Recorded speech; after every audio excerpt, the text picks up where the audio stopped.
தொடர்கின்றன. 12ஆம் வகுப்பு உடனடி தேர்வுகளுக்கான ஹால் டிக்கெட்டுகள் இன்று முதல் விநியோகிக்கப்பட்டு வருகிறது. கடந்த மார்ச் மாதம் நடைபெற்ற 12ஆம் வகுப்பு தேர்வில் தோல்வியடைந்தவர்களுக்கு வரும் 22ஆம் தேதி முதல் 4ஆம் தேதி வரை தேர்வு நடைபெறுகிறது. தேர்விற்கு விண்ணப்பித்தவர்களுக்கு இன்று முதல் வியாழக்கிழமை வரை ஹால் டிக்கெட் வழங்கப்படுகிறது. பள்ளிகள் மூலம் உடனடி தேர்விற்கு விண்ணப்பித்தவர்களுக்கு தங்கள் பள்ளிகளிலேயே ஹால் டிக்கெட் வழங்கப்பட்டு வருகிறது. தனி தேர்வராக பங்கேற்று தேர்வு எழுதியவர்களுக்கு அந்தந்த கல்வி மாவட்டங்களில் உள்ள குறிப்பிட்ட பள்ளிகளில் ஹால் டிக்கெட்டுகள் வழங்கப்பட்டு வருகிறது. போன மார்ச் மாதத்தில் எக்ஸாம் எழுதினேன். அட்டம்ப்ட்டுக்காக இப்போ மறுபடியும் ஹால் டிக்கெட் வாங்க வந்தீங்க. காலை 10 மணிலேருந்து வெயிட் பண்ணுறேன். இப்போ கொடுத்தாங்க ஹால் டிக்கெட்டு. மறுபடியும் மார்ச் 22ஆம் தேதி எக்ஸாம் ஸ்டார்ட் ஆகுது. 22ஆம் தேதி ஜூன் 2ஆம் தேதி வரைக்கும் எக்ஸாம் நடக்குது. ஹால் டிக்கெட்டினை மாணவர்கள் நகல் எடுத்துக்கொண்டு ஒரிஜினலை தேர்வு மையத்தில் ஒப்படைக்க வேண்டும் என்று அறிவுறுத்தப்பட்டுள்ளது. செய்முறை தேர்வில் 40 மதிப்பெண்களுக்கு குறைவாக பெற்ற மாணவர்கள் மீண்டும் செய்முறை தேர்வில் பங்கேற்க வேண்டும் என்றும் தேர்வுகள் துறை தெரிவித்துள்ளது. மின் இணைப்பிற்கான புதிய மீட்டரை அரசே வழங்க வேண்டும் என்ற கோரிக்கையை வலியுறுத்தி மின் அமைப்பாளர்கள் உண்ணாவிரத போராட்டத்தில் ஈடுபட்டனர். புதிதாக வழங்கப்படும் இணைப்புகளுக்கு மின் மீட்டர்களை கடைகளில் வாங்கிக் கொள்ளலாம் என்று தமிழக அரசு அறிவித்திருந்தது. சில குறிப்பிட்ட கடைகளில் மட்டுமே கிடைக்கும் இந்த மீட்டர்களை மின்வாரிய அதிகாரிகள் தங்களது சோதனையில் நிராகரித்தால் புதிய மீட்டர்களுக்காக நுகர்வோர்கள் அலைந்து திரியும் நிலை ஏற்பட்டுள்ளது.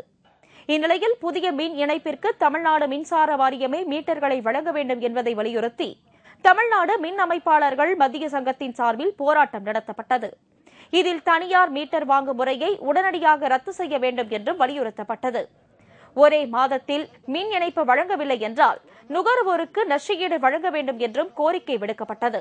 காலதாமதமின்றி போர்க்கால அடிப்படையில் நடவடிக்கைகள் மேற்கொண்டு உடனடியாக மின் இணைப்பு வழங்க வேண்டும். மின்சார வாரியத்தின் சொந்த செலவில் மின் மீட்டர் வழங்க வேண்டும் என்று இந்த உண்ணாவிரத போராட்டத்தின் வாயிலாக கேட்டுக்கொள்கின்றோம். அதேபோன்று கடந்த ஓராண்டு காலமாக மாற்றப்படாமல் உள்ள பழுதடைந்த மீட்டர்களை வாரியம் உடனே மாற்றித் தர வேண்டும். இந்த உண்ணாவிரத போராட்டத்தில் சேலம், நாமக்கல், தருமபுரி ஆகிய மாவட்டங்களைச் சேர்ந்த ஏராளமானோர் கலந்து கொண்டு மின் வாரியத்தின் மக்கள் விரோத போக்கை கண்டித்து கோஷங்கள் எழுப்பப்பட்டன. நிலை கட்டணத்தை உடனே ரத்து செய். சென்னை வடபழனியில் உள்ள தென்னிந்திய திரைப்பட தொழிலாளர் சங்கத்தில் தற்போது தேர்தல் நடைபெற்று வருகிறது.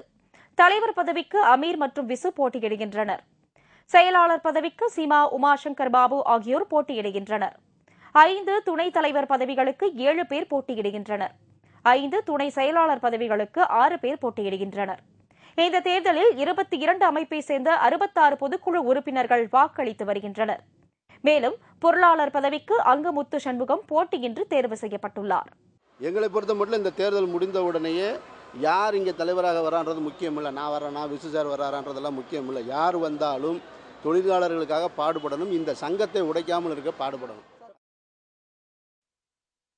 அதிவேக காற்றழுத்தத்தால் இன்றும் சென்னை கடற்கரை பகுதிகளில் கடல் அலைகள் கடும் சீற்றத்துடன் எழுந்தன.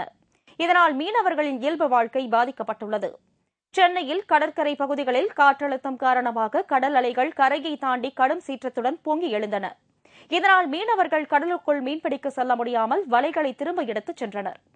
மீன்பிடி தடை உத்தரவு முடிந்த நிலையில் கடந்த சில தினங்களாகத்தான் மீன்பிடிக்க சென்று வந்தனர்.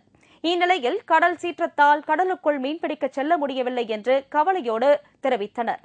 பட்டினப்பாக்கம், சீனிவாசபுரம், நொச்சிக்குப்பம் உள்ளிட்ட பகுதிகளில் கடல் நீர் வீட்டிற்குள் புகுந்துவிட்டதால் வசிக்க இடமின்றி மீனவர்கள் தவிக்கின்றனர்.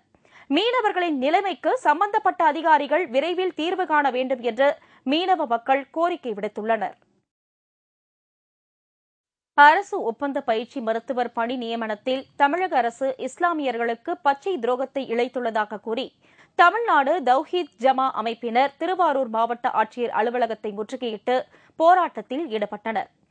இஸ்லாமியர்களுக்கு 3.5% என்ற இடஒதுக்கீடு என்ற அடிப்படையில் தமிழக அரசு தங்களுக்கு வேலை வாய்ப்பு, இடஒதுக்கீடு போன்ற எதிலும் வாய்ப்பளிப்பதில்லை என்றும் அவர்கள் குற்றம் சாட்டினர். மேலும் தமிழக அரசு இதனை உடனடியாக சரி செய்யாவிட்டால் மிகப்பெரிய போராட்டங்களை தமிழக அரசு சந்திக்க நேரிடும் என்று தமிழ்நாடு தௌஹீத் ஜமா அமைப்பினர் எச்சரித்துள்ளனர். ஆசிரியர்களுடைய பணி நியமனம் அதுல 45 பேர் சென்ற முறை எடுத்தார்கள். அதுல ஒரு முஸ்லீம் கூட காணோம்.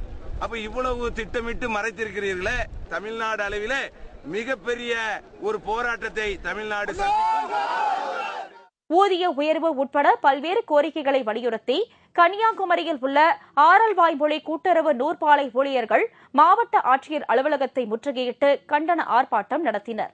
ஆரல்வாய்மொழி கூட்டுறவு நூற்பாலையில் பணி நிறைவு பெற்ற பணியாளர்களுக்கு பணிக்கொடையினை உடனே வழங்க வேண்டும் என்றும், ஊழியர்களிடம் பிடித்தம் செய்த கோடிக்கணக்கான ரூபாய் பணத்தை சிக்கன நாண சங்கத்தில் செலுத்த வேண்டும் என்றும் போராட்டத்தின் போது வலியுறுத்தப்பட்டது.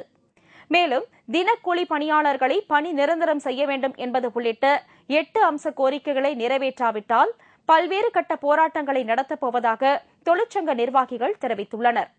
தொழிலாளர்களை பணி நிரந்தரம் செய்ய வேண்டும் என்ற ஒரு கோரிக்கையோடு இன்று இந்த மாவட்ட ஆட்சித்தலைவர் அலுவலகம் முன்பாக ஆர்ப்பாட்டம் நடத்தி கொண்டிருக்கிறோம்.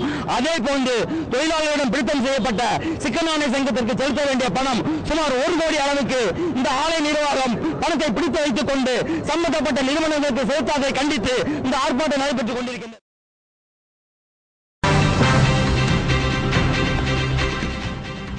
இந்தோனேஷிய ஓபன் சீரிஸ் பேட்மிண்டன் போட்டியில் பதக்கம் வென்ற சாய்னா தாயகம் திரும்பினார்.